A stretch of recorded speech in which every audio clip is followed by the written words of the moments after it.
So now when talking about the best Far Cry games in the series, for many people Far Cry 3 is always at the top. It was kind of a turning point that made the series so popular and mainstream and made it what we know it today. And so I played the third Far Cry game in 2023 to see how it holds up. And so the first thing that I immediately noticed is, even though the game is only 4 years younger than Far Cry 2, the graphical difference is incredible. I mean, this game looks stunning even compared to modern RPGs.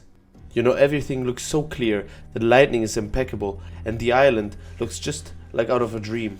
Now, one of the first characters that you're going to meet is one of the most known and beloved antagonists of video game history. Vaz has such a deep and intriguing character with a lot of very surprising turning points, and it's very refreshing to finally have an antagonist that is interesting and is really worth remembering, unlike the first two Far Cry games. And if we already speak about main characters, it's also important to know that you finally only have the choice to play as one main character. In the second Far Cry game, you could decide between several main characters, and while this may have been a good idea, the only thing that it really did was just to make the protagonist less relatable and special. And now when you think about the Far Cry series, what's one of the most important and fun things you can do? Obviously, it's the whole stealth factor. And as you might know, and what I was talking about a lot in my reviews to Far Cry 1 and Far Cry 2, stealth was not an option and it was almost impossible to play in this stealthy and silent way. The games were pretty much ego shooters. But now finally Far Cry 3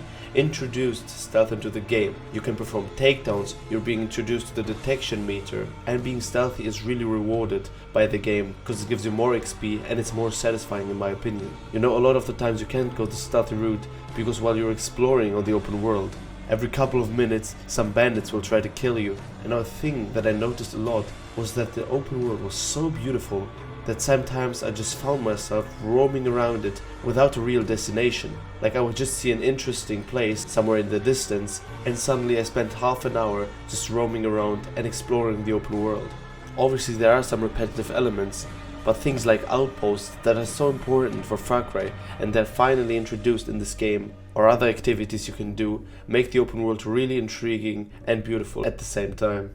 Now in those review videos, I oftentimes try to find a lot of bad things because that's what you want to hear, because I want to provide a true and real review of a game and not make it better than it actually is. But it was very difficult to find negative aspects from the game. One thing that might be a negative aspect if you see it as such is kind of an unbalanced difficulty. Like the difficulty of the game may not be well tuned because certain sections are quite easy while others are quite challenging, but you could see that as a good and as a bad thing at the same time. I was also not very impressed with the story of the game because it was quite random, not very realistic, but that's not always what a game should be. I mean, if you want to have a realistic game, you can just go outside and explore the real world. Now I was very pleased to have a skill tree finally in a Far Cry game, a thing that I missed in the first two games. And you can focus on the way you're going to play. Like for me it was very fun being a hunter and crafting new things to spot animals, and the hunting itself was also very fun. Now when it comes to the side activities, the game's open world is so huge that obviously they become quite repetitive. But you still have some interesting side quests. Like one time I visited a village and talked to some random lady that thought that her husband was cheating, but in the end it turned out that her husband was gay, having an affair with their neighbor.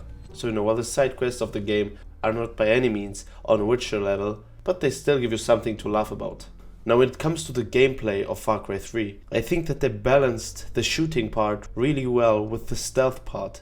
Like the gunplay and the gun control is very well made, but also if you want to go 90% stealth, you can also do that. You know, as you progress you have things like double takedowns or takedowns from above. And now when it comes to the guns that you play, while you progress, your guns get better and you have the money to upgrade them and get better skills to make your aim steadier and things like that. So it's pretty much up to you if you want to play the game more like a shooter or if you want to go to the stealthier route. I did a mix of both, sometimes being stealthy and sometimes going all Rambo. Now to complete the game it took me around 30 hours, and after 30 hours of Far Cry 3 I really have to say that this game really deserves the hype that it gets. I found very minor and very small negative aspects, and I have to say that this game really is a masterpiece. You know, everything from the open world to the gameplay to the characters that you meet. Everything is well made and you'll have a great time playing Far Cry 3, even 11 years after its release in 2012. And now if you want to check on my reviews of Far Cry 1 and Far Cry 2, you can do that there on my channel, and you can also subscribe if you want to see the upcoming reviews of the Far Cry series and also videos surrounding open world RPGs. And for those of you who already played Far Cry 3, you can tell me your experience and if it was as positive as mine. Alright guys, that was it from me in today's video. I hope you have an amazing day and I'll see you in the next one. Bye bye.